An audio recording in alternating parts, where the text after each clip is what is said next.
अच्छा भैया बड़ी सुंदर भाव रहल आ बड़ी सुंदर प्रसंग के तरफ हमनी के जा रहल बानी। हमनी के पूरा विश्वास बा किरवा सब प्यार दुलार देहब काहे कि भगवान की चर्चा हो, भगवान की कथा सुनला से बाबू ई मन पवित्र हो जाला। जैसे एगो कवि के भाव लागल मास्टर, कैसे बा तस्लीम जी बतावा। ओ परम पिता परमेश्वर से एगो भक्त के कहनाम बा कि मेरी आशा यही है, भगवान के भजन गौला से पेट ना भरला बाबू। अरे मोन कहला कि जब तक ले शरीर में प्राण रही राम राम रटते रह। कि मेरी आशा यही है कि ए भगवन तुझको अपनी कहानी सुनाया करूं।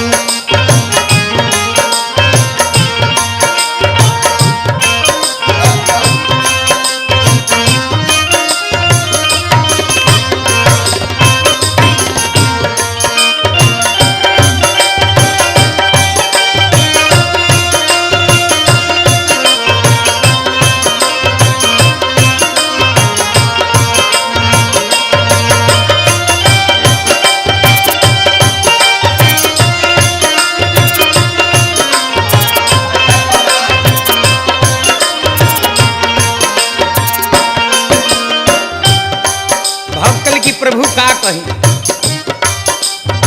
हम अपना दिल के बात रहुआ से कहतनी। कहो कैसे भूला दूं तेरी चाहे को, अपनी पलकों से झारूं तेरी राह को।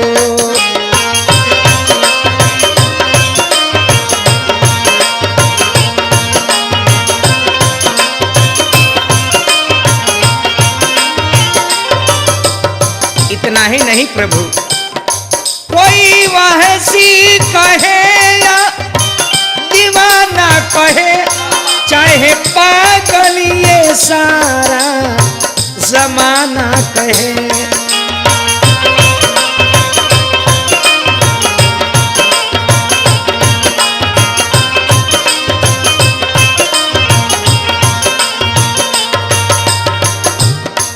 मेरे रोने पे तुझी को जो आए हंसी, कहो रो रो के तुझी को रिझाया करूं।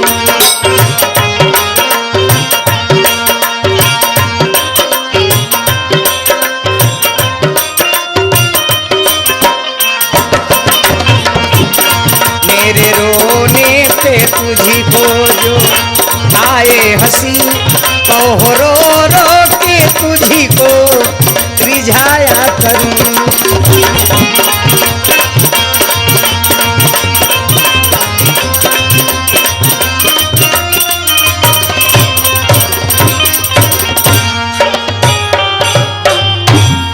आइए ने प्रसंग कहा बा, जब धनुष टूट गई मातेश्वरी जानकी जयमाल भगवान के प्रदान कैली है, गाला में माला डलली है।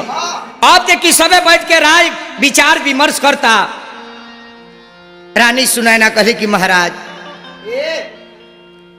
ई बरात हमरा अच्छा नहीं खेलागत। महाराज कहली कि रानी तू काहे कहत वैसन बात अतना राजा। महाराज अरे कौनो विचार करी, लगन पत्रिका बनवा के ये बबुआ लोग के घरे भेजवाई, इनका बाप महतारी के लगे खबर जाई, आ विधिवत शादी होखे के चाहिए। अब ये सतानंद बाबा के बुलवा के अपना पुरोहित महाराज के लगन पत्रिका बनवा के महाराज जनक जी अयोध्यापति नरेश राजा दशरथ की यहाँ पाती जा रहल बा। ए पर कवि कहता बाबू अब बियाह आ गई तारकेश्वर, लौकिक विवाह जैसे हमने किया परंपरा बा शादी होला। पाती लिख के जाता है बेटा की यहाँ तलिखी पतिया राजा जनक पेठावेले।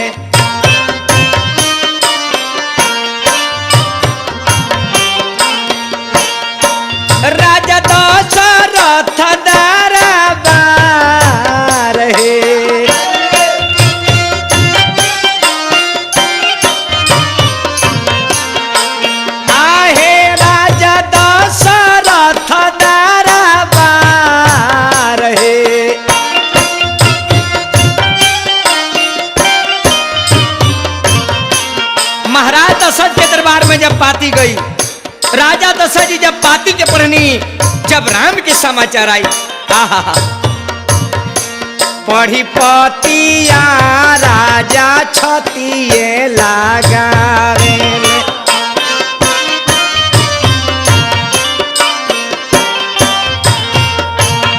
बड़ा शुभ लिखल समाचार है।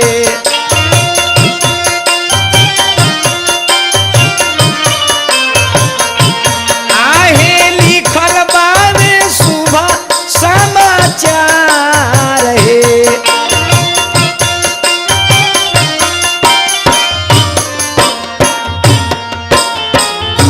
ए बाबू जब राजा ये पाती के पढ़ले हो, पूछाइला धावन से कि हमरा बेटा राम के समाचार कहो। धावन कल की महाराज राउर बेटा श्री रामचंद्र जी मिथिला में जाके भगवान शिव के धनुष के तुल्य बानी, ई राजा के पाती आइल बा, महाराज बरात लेके चलल जाओ, उन्हें से बहू लेके आवल जाओ। अब यह राजा दशरथ जी लगन से 27 दिन पहले बरात साज के मिथिला के जा रहल बानी। तारकेश्वर विचार करो, कैसे कैसे दुल्हा बानी ससुराल में, अब बारात जा रहल बा, जावना बारात में दुल्हा नहीं खे। आहा, वो बारात के सोचा कितना खुशी बा, बेटा बारात साज के राजा जा रहल बड़े, लेकिन बाबू बड़े अपना ससुरारी। बारात जब 27 दिन पहले आई, मिथिला से 12 को साल का बारात के रोक दिहल गई। बेलगन के बारात आई रहे, कामला नदी के किनार पर बारात के पड़ाव डालल गई, वही जेगो बिमला शहर बसावल गई, 14 गो भवन बनवा के राम लक्ष्मण के वो बारात में बुला लिहल गई। अच्छा अच्छा एने से भरत शत्रुघ्न गई बड़े, चारों भाई के वही जी सेटिंग कल जाता, शादी के गानना मन्ना बैठावल जाता। तब महाराज दशरथ जी कहने की सरकार, अरे एगो बेटा के शादी हुई, 4 गो बेटा के शादी हुई, का 4 जगह शादी हुई, एक जगह सेटिया जाओ, ई तब विचार मिल गई, तब व्यवहार मिल गई। अरे विधि हो विधि। अब यह चारों भाई राम के वही बिमला नगर में तिलक चढ़े जा रहल बा। कैसे कैसे अब आ जाए लौकिक विवाह में, वाह वाह वाह। जन हमन किया के परंपरा बा, खास करके भोजपुरिया परिवार में, वाह जी वाह। तो कैसे हमन किया मंगल होला। कैसे सखी लोग आवता, तिल कहरू लो आइल बा, कहवा से आवेला लवंग बरिया, शादी हो आ कहाँ से सोपारी बरिया है।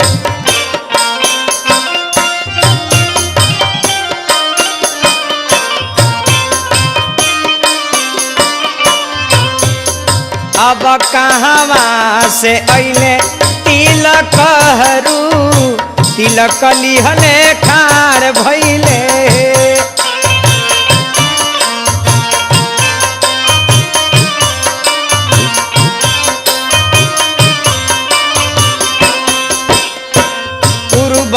से आवेला लवंग बरिया, अवरू सोपारी बरिया है।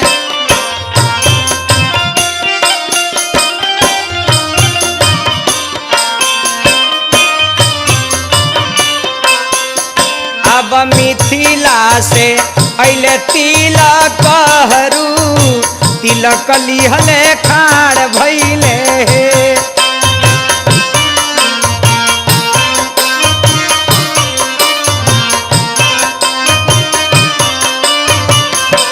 अब मिथिला से अइले तिलक हरू, तिलक लिहले खाड़ भइले।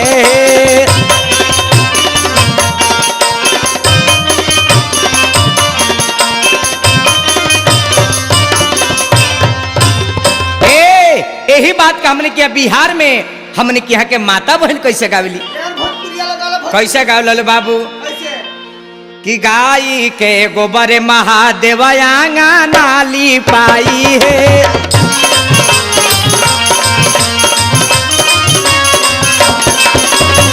गजमतिया हो महादेव चौका पुराई है।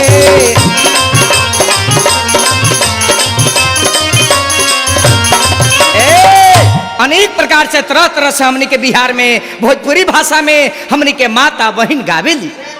और ही गावता लो, कैसे गावता लो कि आज मोरा राम जी के तिलक आयो।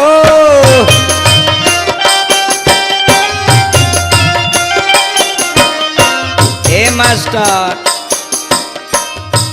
अब घरे घरे बाजला बाधाई रे माई शोभा बरनी ना जाई।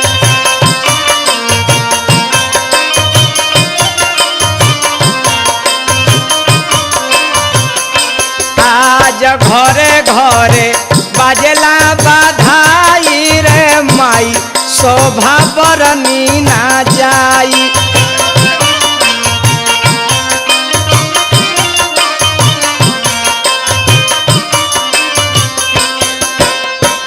गाई के गोबर से अंगना लिपाई।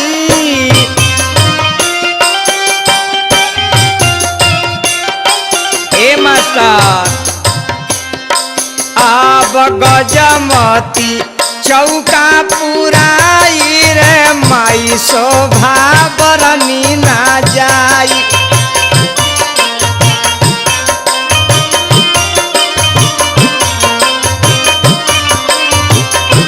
अब गजमती चौका पुराई हो माई शोभा बरनी ना जाई।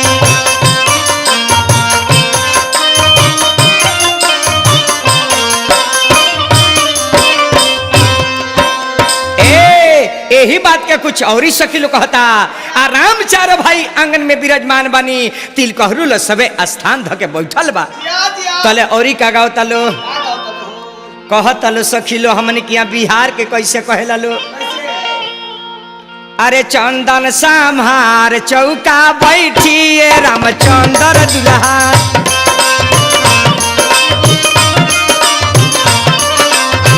तिलक लेके अइले में हमान लखन दुल्हा। ए सखी लोग कहता पापा तुहार कौन करिए लखन दुल्हा। लक्ष्मण जी मुस्कुराए कहते कि हमार पिताजी पिता हमारे जिम्मेदार हो अम्मा के लिए।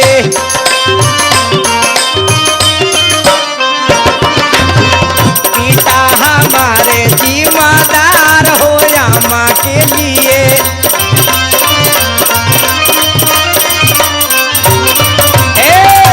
आई है तिलक और लो तिलक चढ़ावे जाता तो सखी लो और कहता आहा जब बर्तन देखला तो कल कि आहा हमरा बाबू के तो ठग देले सरी। भोजपुरी भाषा में कैसे मेहरारू कहली सन। अरे वैसा नहीं सन बर्तन हम धगरिन के देले रहनी।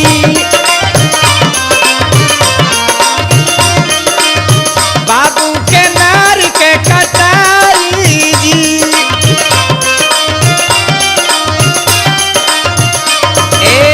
ए सखी ऐसा ऐसा कपड़ा हम पंडित जी के देले रहनी।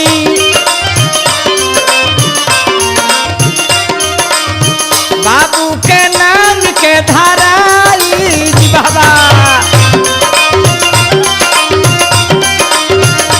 आहे बाबू के नाम के धराई जी।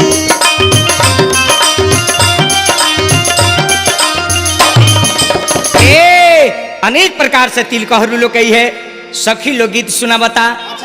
जब तिलक चढ़ गई तारकेश्वर तो धान बटाला हमने की आ वही में हरदी बटाला। धान हरदी जब बटा जाला तब तिल कहरू लोग के आत्मा जौन बा शांति हो जाला कि तिलक हमने के स्वीकार हो गई। आ तब ये तिल कहरू लोग चल जाला दुआर पर। आंगन में औरत समाज दुल्हा लोग के चुमावन करेली।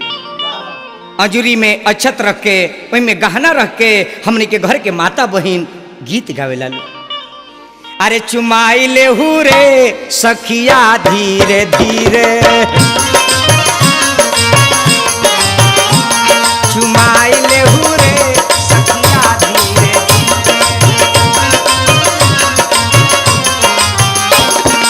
ए मास्टर पहिला चुमावन आमा चलली,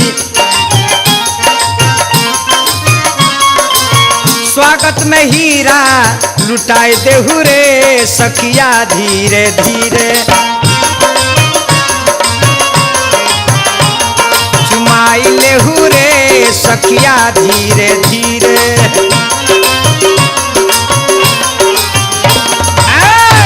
सखी लो चुमावन करेला। चुमा चुमा आ एकरा बाद तिलकहरू सरकार के बुलावल जाला मेहमान लोग के आंगन में भोजन करावे खातिर। तो सखी लो जी गोपाल गारी गावेला। कैसे गावेला? अरे जेवन बैठेले समाधि जनक राजा,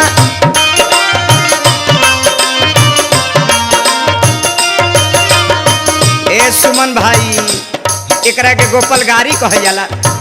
जेवन बैठेले समाधि जनक समाधि,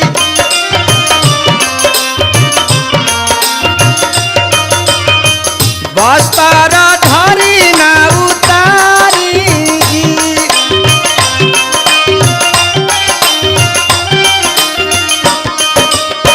सोने के थारी में जेवाना परोसला,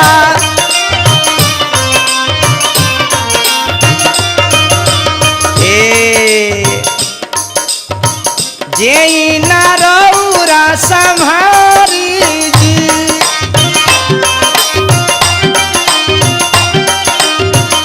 ए मास्टर भतवा परोसत समाधि दशरथ राजा,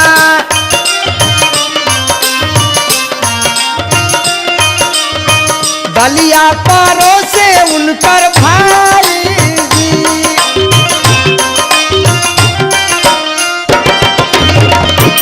आहे दलिया परोसे उनकर भाई जी।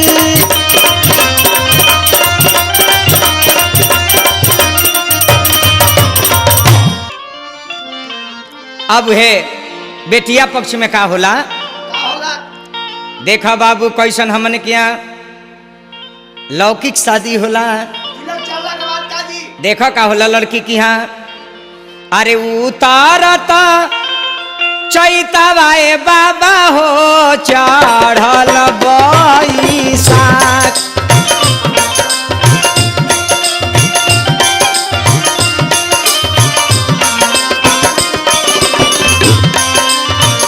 बन पैसी कटी है बाबा हरिहर बास,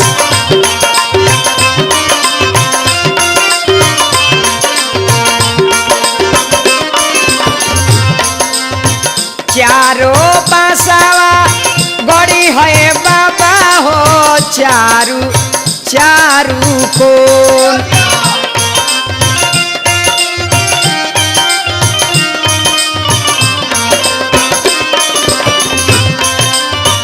एक बासावा गड़ी है बाबा बेदिया के बीच,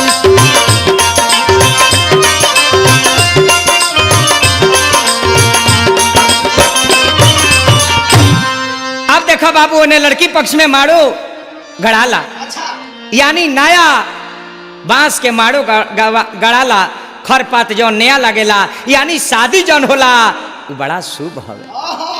अब देखा बाबू बारात तो जी गइल बा, समय के अनुसार दरवाजा पर बारात लागल, तो ओजी औरत लोग के एगो झलक आ गई।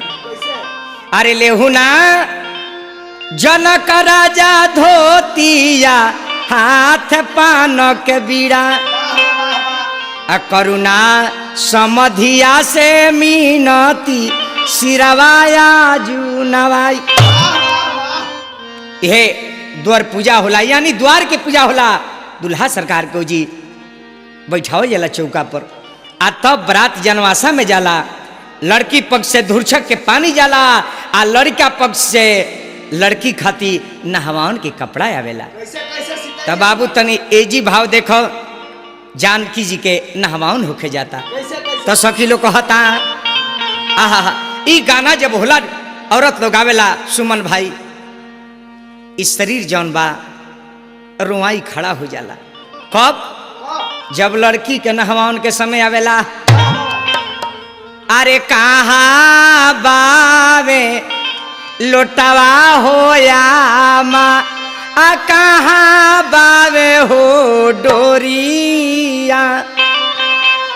अरे कैसे के न हई है हो बेटी ताहारा हो या टारी। लड़की के नहवाउन होला, वो जी औरत लोग आवेला कि अरे माई बड़े बड़े बुनावा पर तू है रे माई। अरे माई के करा बबुनी भिज तू है रे माई।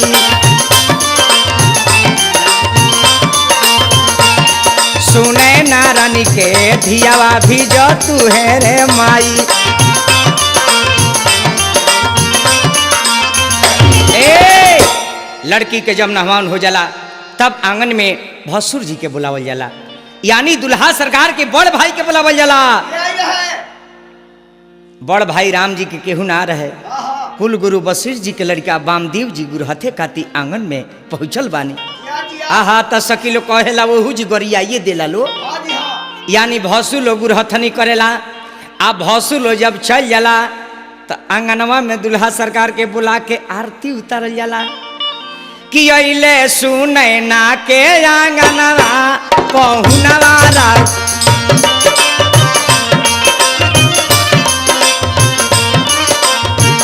आई हो पहुनवा राघो, आई हो पहुनवा राघो।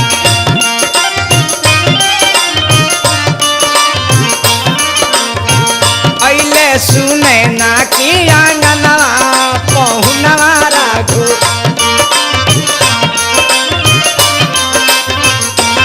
ए तनी तनी में झलक ले ली राम की कथा तो ऐसन बा आत्मा पवित्र हो जाला बाबू। तो तनी मुनी लास्ट एगो गाना ले ली। कौन गाना बाजी? कौन गाना? जौन असली गाना होला लड़की के बाप के जन्म देहला के देखी यही जी फल प्राप्त होला। कैसे? कौन ने एक बार? जब लड़की के बाप कन्यादान देले, कन्यादान। सब दान में महादान कन्यादान। जंघा पे बैठा के लड़की के कन्यादान कैला से ई बाप मातारी के जान पवित्र हो जाला बाबू। ई जब गीत होला त की ऐसन कटकरेजी बा जेकरा आंख सासू लगी। ए जी गीत का गावेला लो। का गावेला लो?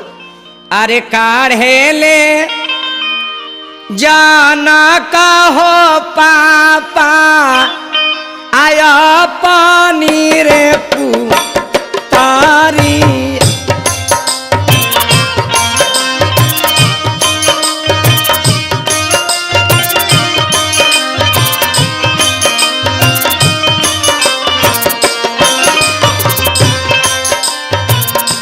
देखे ले सा जाना हो लोगावा गिरे ले मुरुरे छाइया।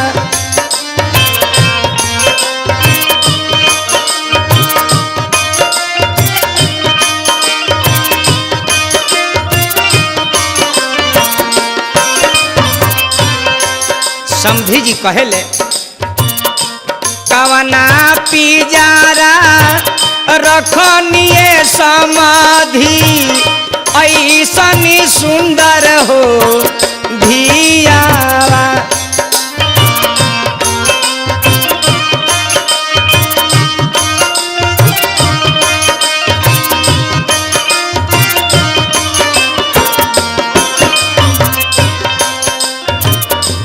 रोवेले जो न कहो राजा नैना ढोर हो लोरावा।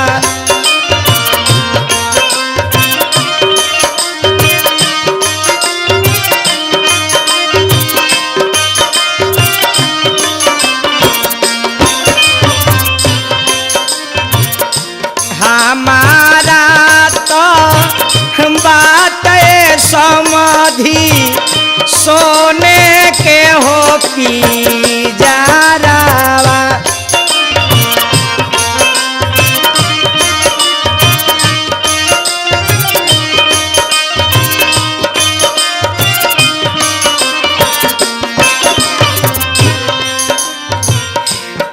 ओही पिजारा रखनिए समाधि ऐसनी सुंदर हो धियावा।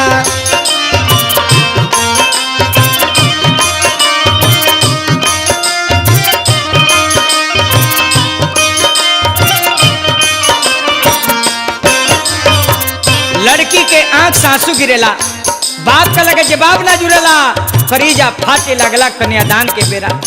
जब लड़की के को भाव आवेला बाबू, पवने का हरानवाए पापा धियावा के हो के जानी।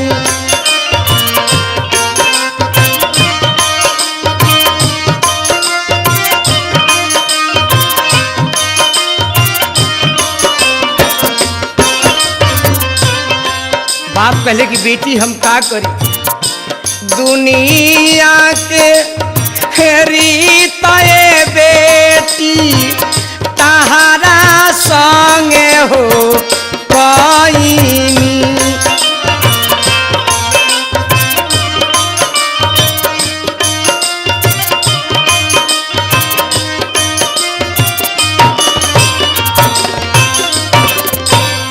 महाराज मिथिलापति नरेश महाराज जनक जी कन्यादान देनी है।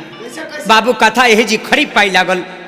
देखो बाबू दुनिया में का बा भजन कर, भगवान के नाम ले ऐसे कहते रह का कि जय राम सिया बोलो चाहे श्याम पिया बोलो।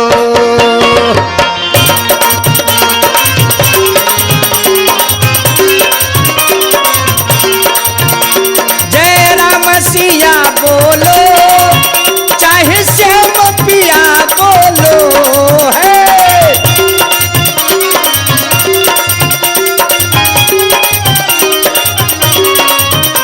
जय राम सिया बोलो चाहे श्याम पिया बोलो। बोलो बोलो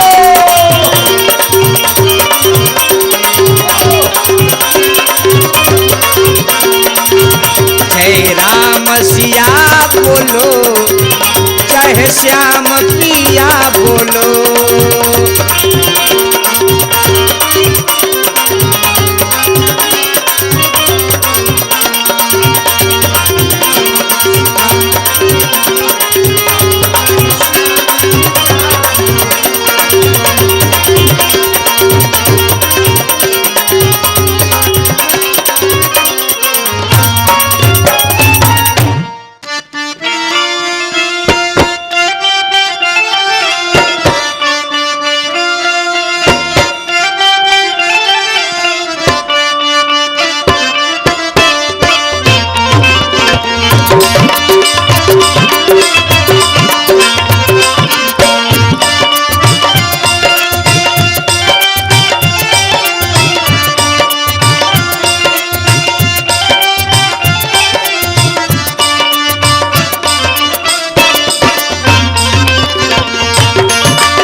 अच्छा भैया भगवान के कथा रोज सबके सामने बा।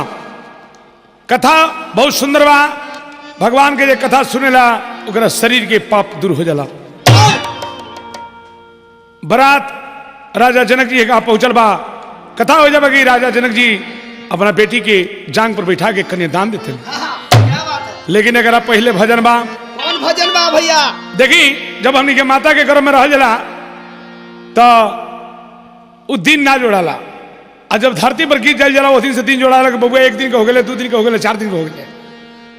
लेकिन माई के गर्भ जौन है वो में बड़ा जब कष्ट होला तो इ मनुष्य रूप जौन बात कहले कि हे भगवान हमरा के ए उबार करब तो हम तार भजन करब। लेकिन यहाँ जब लोग आवेला, जब जवान हो जाला, कमाला, माया में भूलाला, तो माया में भूलेले के बाद कवि के भाव आ गई। कैसे कैसे?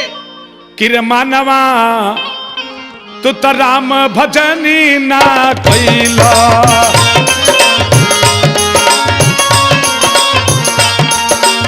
मानवा राम भजन ना कैलो, मानवा मानवा तू तो राम भजनी ना कैला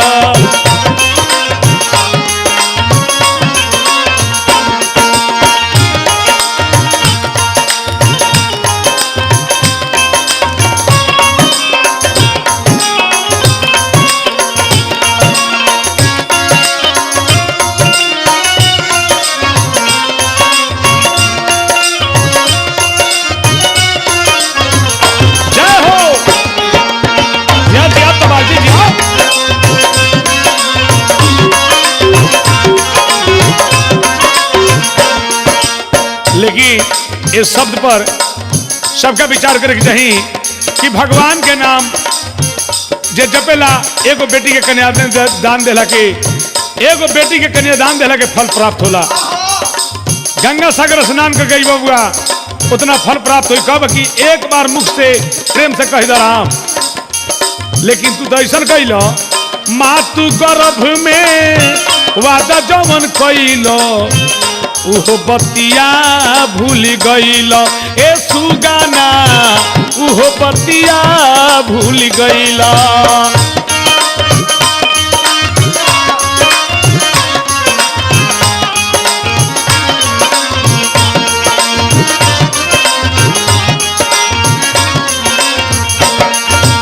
ए माँ तू गर्भ में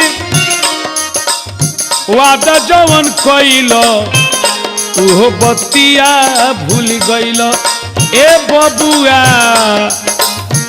उहो बतिया भूल गईल। माया के नगरी में आइल रसुगना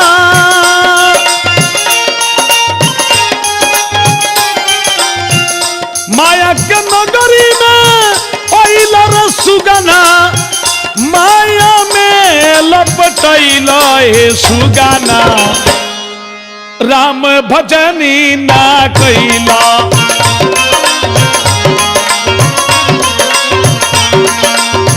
राम भजनी भजनी राम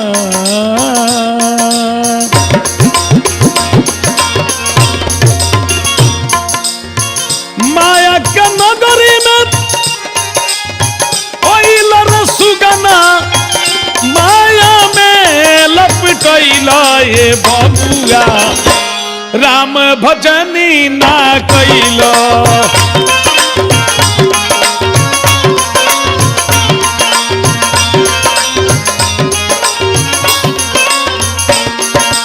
और का कैल बताओ तनी हम तिरिया बंधन मोहरी जाल में आके तू फंस गईल सुगनमा आके तू फंस गईला।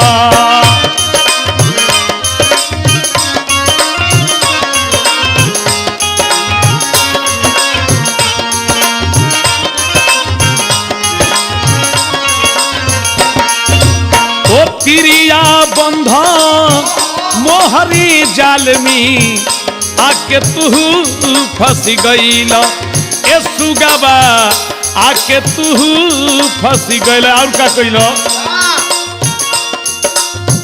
तिरिया के आगे ओ माई बाप के हो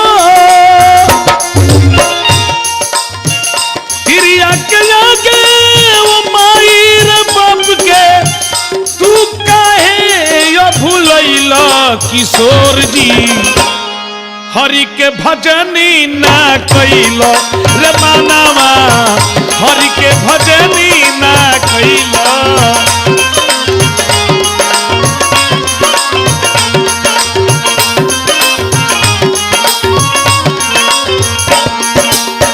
ए कहे चौहानवा सुनु बाबू जानवा मानस ना तर्क सवर हमरो कहानामा।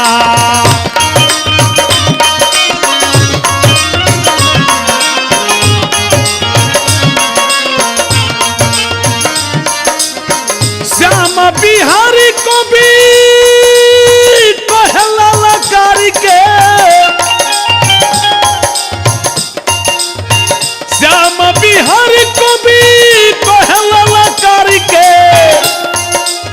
प्रेम चौहान अरे अंत समय में पछतैब ये सुगावा यदि राम भजनी ना पैब ये सुगावा राम भजनी ना पैब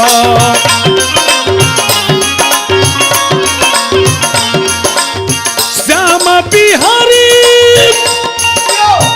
कोहेला करके अंत समय में पछतैब ये बबुआ राम भजनी ना पैब ये सुगवा राम भजनी ना पैब ए बाबू राम भजनी ना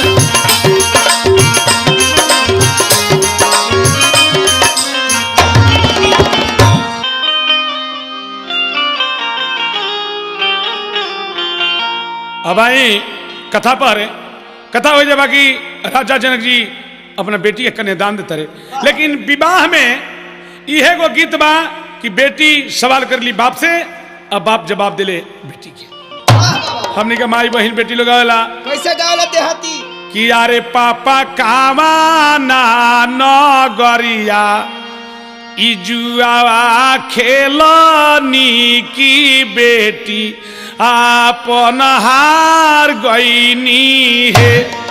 देखी सवाल जवाब है गीत में बा बेटी सवाल कर दी कैसे कि अरे पापा कावाना नगरिया इजुआ खेलनी की बेटी आपन हार गईनी है।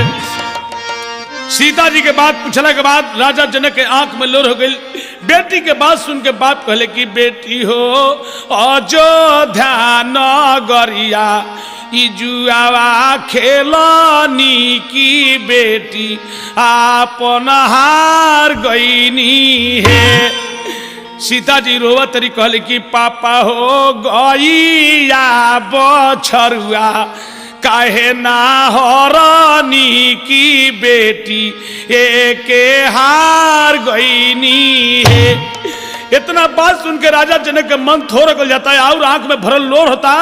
कल की बेटी हो गईया बछरुआ ए घर के लक्ष्मी तो तू बेटी पाहुनवा बारू है।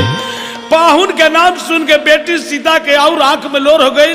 अपना बाप राजा जनक से कहली कि पापा बेटावा अरे पापा बेटावा पतोहिया काहे ना हरनी की बेटी एके हार गईनी है।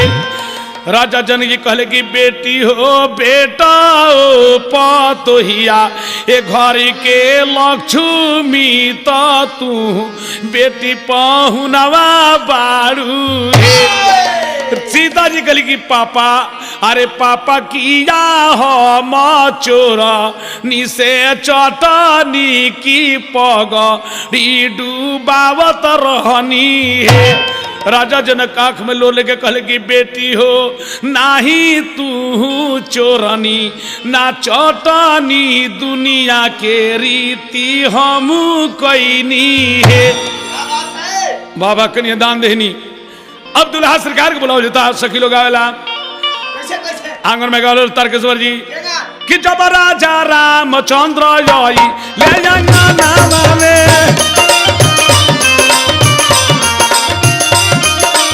ये जब राजा रामचंद्र आई ले जाना नामा में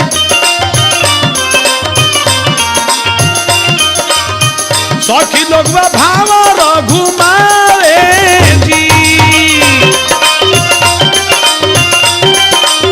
अरे उहे भावर घुमावल उहे भावर घुमावल कि ये है परंपरा हमने के माई बहन हमने के घर के बेटी बहन दूल्हा आंगन में जब ढुकत रहे तो उनका गर्दन में गामछा डाल के और वो खरिया के तोप के कहले कि हमारा घर के ब्रह्मदेव बाबा हुआ आ जातवा के तोप के कहलो कि हमारा घर के धर्मदेव बाबा हुआ। वह परंपरा चले आता तारकेश्वर जी। जब राजा रामचंद्र यही निया गाना लावे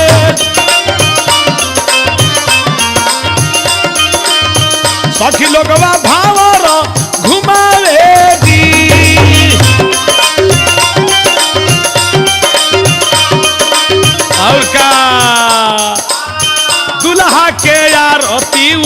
करे सब सखिया हे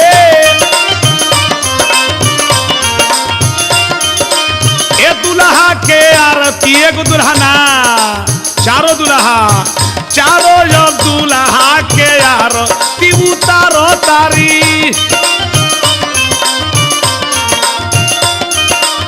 तब का होला कि सखी लोग धोती चुनिया रे जी आहा सखी लोग धोती चुनिया रे जी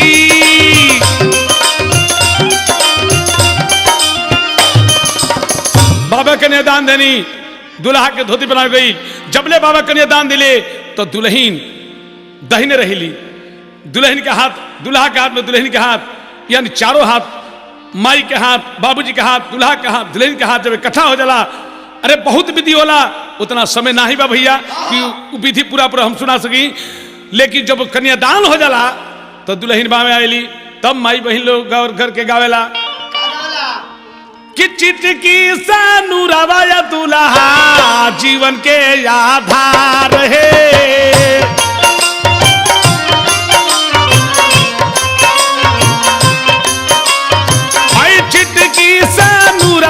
दुल्हा जीवन के आधार है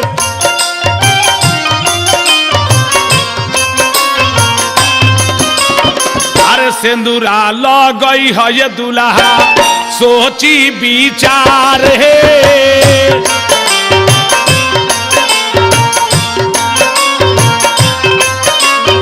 अरे सिंदूरा लगई है ये दुल्हा सोची विचार है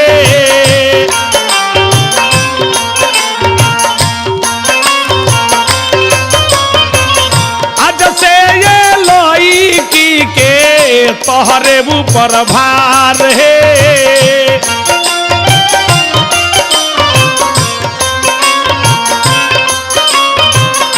आज से ये लड़की के तोहरे ऊपर भार है सेनुरा लगई है ये दुल्हा सोची विचार है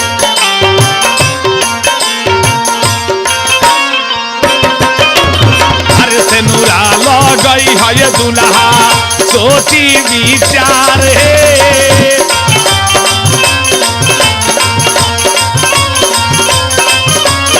अरे सेनुरा लगई हो दुल्हा सोची विचार है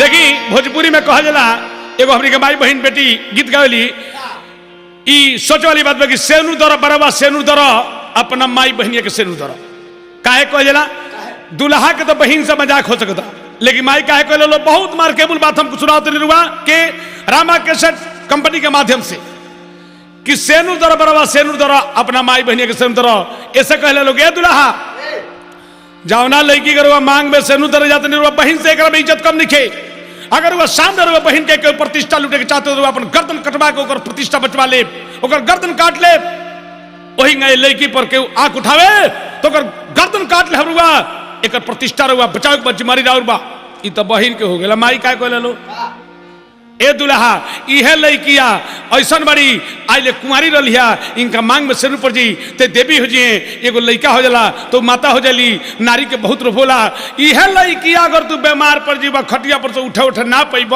तो ई लड़किया महतारी के रोल धारण करके तहार सारा क्रिया कर्म कदी है तो सेनुरदार राम जी हो सेनुरदार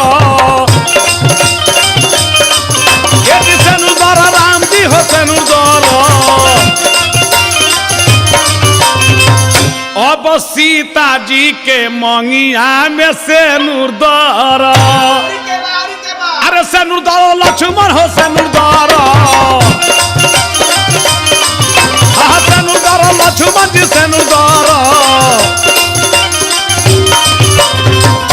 उर्मिला जी के मंगिया में सेनुरदार अरे सेनुरदार भरत जी हो सेनुरदार सेनुरदार भरती हो सेनुरदार अब मांडवी के मंगिया में से नूरदारा के दुल्हा बा अरे से नूरदारा सतरहन जी से नूरदारा अब से नूरदारा सतरहन जी से नूरदारा श्रुति कृति के मंगिया में से नूरदारा चारों भाई यानी चारों दुल्हा चारों दुल्हन का मांग सजोले उस शोभा देखी फूल के प्रसा प्रसाता बोली चारों दुल्हा सरकार की चारों दुल्हन सरकार की अयोध्या में खुशी जनकपुर में खुशी दोनों दरबार में खुशी हो गई दोनों पार्टी खुशी में बा एगो गीत आ गई कैसे कैसे भजन बा का कौन भजन है तारकेश्वर बाबू कैसे बा वह भजन बा कि कहाँ केहू रहल बा सही बात बा सही बात बा देखी सही बात कहेला ओकरे नाम तपेश्वर चौहान हो का जी का कहाँ केहू रहल बा अरे धरतिया परा के जी केहू ना रहो ई बेकार एमे सबसे धरती पर कीमती चीज है बा कि राम के दुलरुआ हनुमान हुए हनुमान के दुलरुआ चौहान हुए राम जी के चरण के जे गोड़ लगी हनुमान जी के जे पूजा करी बड़ चीज है बा तो भाव आ गई भाव एगो कैसे भाव जी कि धरतिया परा के कहवा केहू रहल बा तनी बाबू जान तारकेश्वर जी डफरा के भाव होइए में कि धरतिया परा के हो अरे धरतिया परा के हो कहवा केहू रहल बा तो ये जी धरतिया परा की कहवा केहू रहल बा धरतिया परा के हो कहवा केहू रहल बा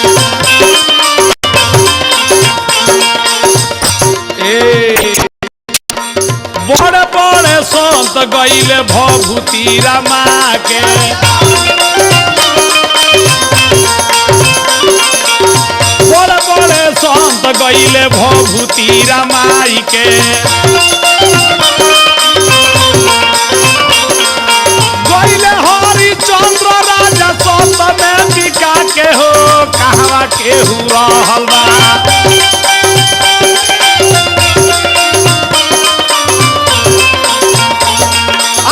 हरिचंद्र राजा स्वत में बिका के हो कहवा केहू रहल बा धरतिया पर आके हो कहवा केहू रहल बा धरतिया पर आके हो कहवा केहू रहल बा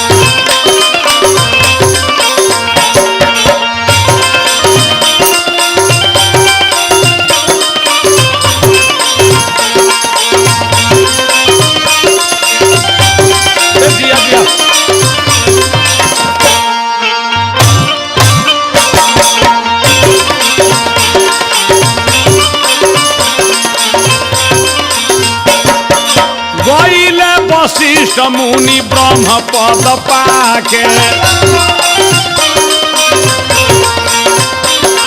अरे गईले वशिष्ठ मुनि ब्रह्म पद पाके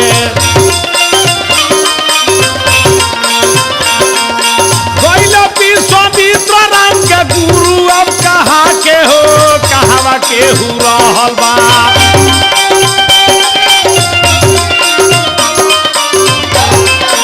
अरे डफड़ा के भजन नाचे गाओ जाला अरे पहला विश्वामित्र राम के गुरु अब कहा के हो कहवा केहू रहल बा धरतिया पर आके हो कहवा केहू रहल बा धरतिया पर आके हो कहवा केहू रहल बा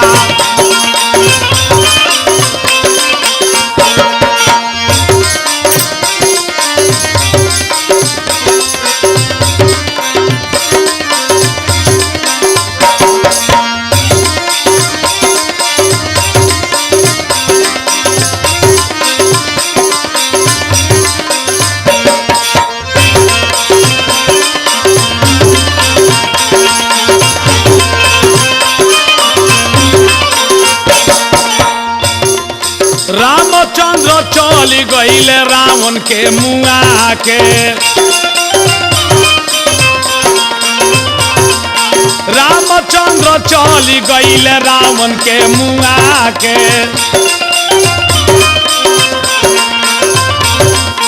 गईले है कन्हैया महाभारत रचा के हो कहवा के हु रहल बा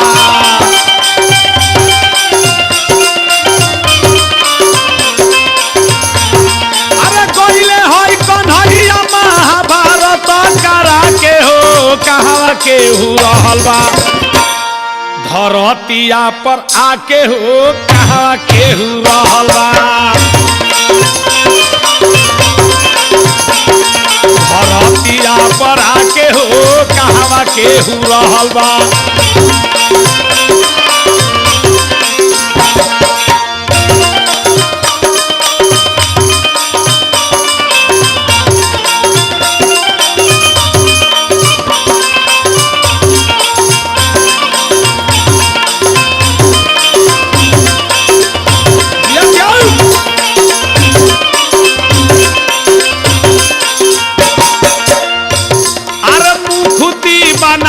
बबुआ हरि गुनावा गा के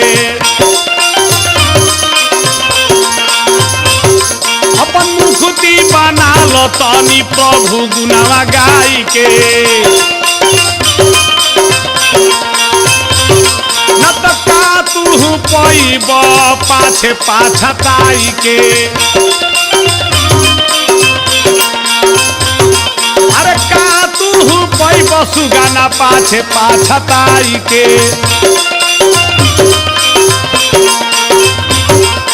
कहे सुख नंदन गुनावा कहे सुख नंदन हरि के ध्यानवा लगाई के हो कहवा के हु रहल बा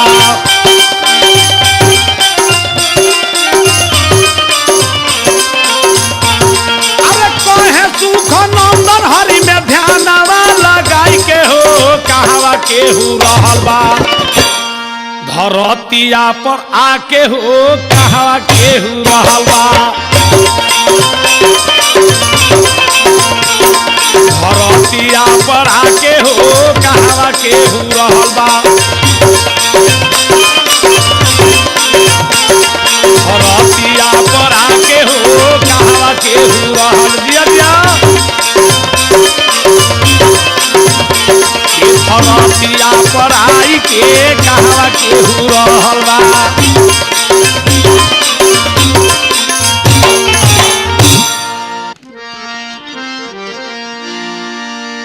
अरे जमुना किनारा कन्हैया के कहता जी सब सखी लोग कहता एकरा से कि हे कन्हैया तू बेवफा तुझ में जड़ा कदरदानी नहीं यह काली घटा किस काम के कान्हा जिसमें बूंदो भर पानी नहीं ये सावली सुरतिया किस काम की जिसमें राधिका रानी नहीं अब हे कन्हैया तू बेवफा हो तुझ में जड़ा कदरदानी नहीं। जब सखी लो जमुना के तट पर जाओ कदम के डाढ़ देखे तो कहे कि ये सखी हे कदम के डाढ़ पर कन्हैया हम के सड़िया चोरा उतरले हैं गैले तो कह गईले कि हमारे रास रचा उतरले साड़ी चोरा उतरले तरह तरह की लीला करते ले कदमिया के डढ़िया देखने के बाद कौन ऐसा बात होला कि जब आदमी के आदमी देखेला तो बात याद पड़ जाला। तो कदमिया के डढ़िया देखने के बाद सखी लो आपस में आगा होता तब भाव बा कैसे बा कि जमुना किनारावा एक कन्हैया कि रोवेली ब्रिज नारी कियारी काहे तू रोलो हे बान मारी यारी काहे तू रोलो यारी काहे तू रोलो आई हो बनवारी यारी काहे तू रोलो हे बनवारी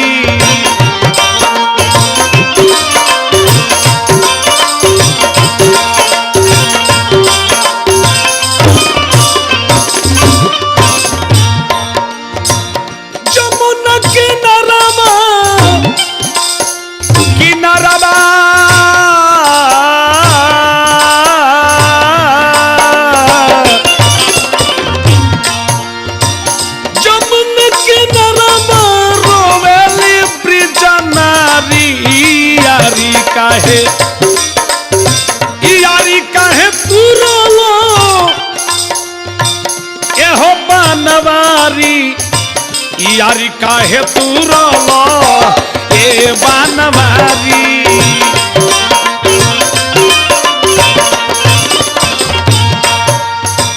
गइल तो कही गइल आई भम परसो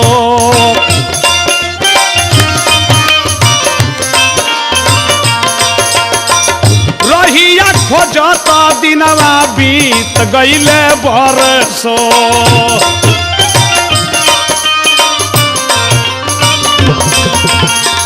गइल तो कही गइल आई भम परसो रहिया खोजत दिनवा बीत गइले बरसो कवन खसुराबा हमनी से भइले कवन खसुर भइले दिहल बिसारी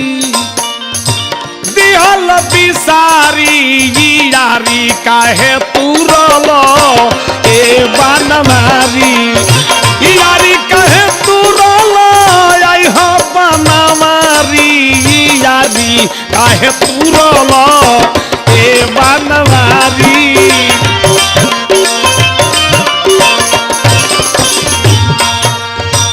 बचपन के नैया कैसे भूलैला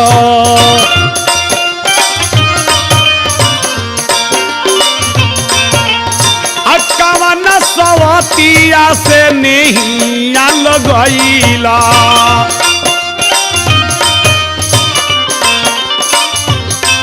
विशेष दुख केकरा रहे राधिका ये ललिता के काहे बिसरैला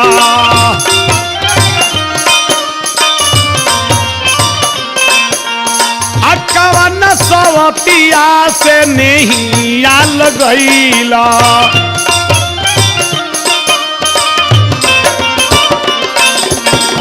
कवन ये गुनावा हमनी से भइले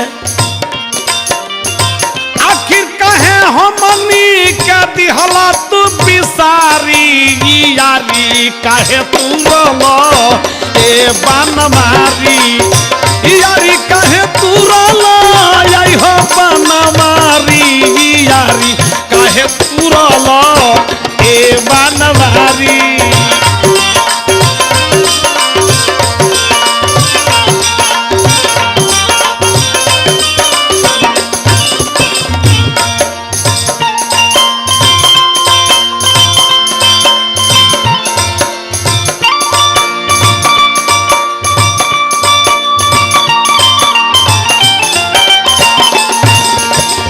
जमुना किनारवा ऐ तस्लीम बाबू जमुना किनारवा रोवतारी सखिया रोवतारी सखिया देखी कदम के डारी यारी काहे तू रोलो ए बनवारी यारी काहे तू रोलो बनवारी यारी काहे तुरलो ए बनवारी